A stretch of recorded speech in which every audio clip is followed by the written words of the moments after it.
નમસ્કાર, સમાચારો સાથે હું છું વનવી। વાત કરીશું એક મહત્વના સમાચાર વિશે। મહત્વના સમાચાર મળી રહ્યા છે। સાંસદ ગેનીબેનના નામે સોશિયલ મીડિયામાં એક પત્રિકા વાયરલ થઈ છે। આવતીકાલે વાવ વિધાનસભાની પેટા ચૂંટણી માટે મતદાન 2027માં ઠાકોર સમાજની દીકરીને સીએમ બનાવવા માંગતા હોય તો ગુલાબસિંહને જીતાડવાની માંગ આ પત્રિકામાં કરવામાં આવી। આ પત્રિકા વાયરલ થઈ। યુવા ઠાકોર એકતા મંચના નામે આ પત્રિકા વાયરલ થઈ છે। ઠાકોર સમાજ ગેનીબેનનું ઋણ ચૂકવે તેવી પત્રિકા વાયરલ થઈ છે।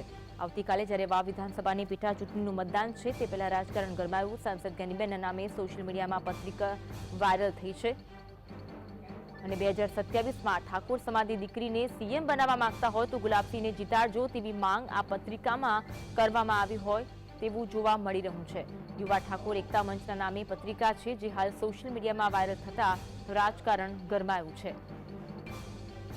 તો એક તરફ આવતીકાલે વાવ વિધાનસભાની બેઠકનું મતદાન તમામ તૈયારીઓ પૂર્ણ કરી દેવામાં આવી છે અને તે પહેલા જ આ પત્રિકા વાયરલ થતા રાજકારણ ગરમાયું।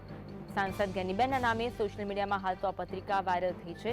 ગેનીબેનને જીતાડવા અંગે આ પત્રિકામાં ઉલ્લેખ કરવામાં આવ્યો છે। જો ઠાકોર સમાજની દીકરીને સીએમ બનાવવા માંગતા હોય તો મત આપવાની વાત આ પત્રિકામાં કરવામાં આવી છે। આજ અંગે વધુ વાત કરીશું। સમાચાર કલ્પેશ ફોનલાઈન પર જોડાયા છે। કલ્પેશ, આવતીકાલે વાવ વિધાનસભાની પેટા ચૂંટણીનું મતદાન તે પહેલા જે પત્રિકા વાયરલ થઈ છે રાજકારણ ગરમાયું છે, અપડેટ જણાવશો।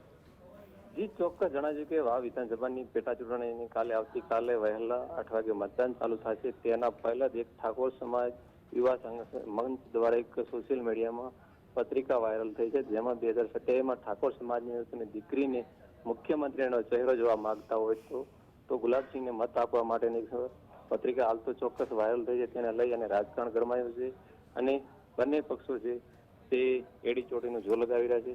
જોકે આ પત્રિકા તો એક કળભળાટ મચાવી નાખ્યો છે। જી આભાર કલ્પેશ, માહિતી આપવા માટે।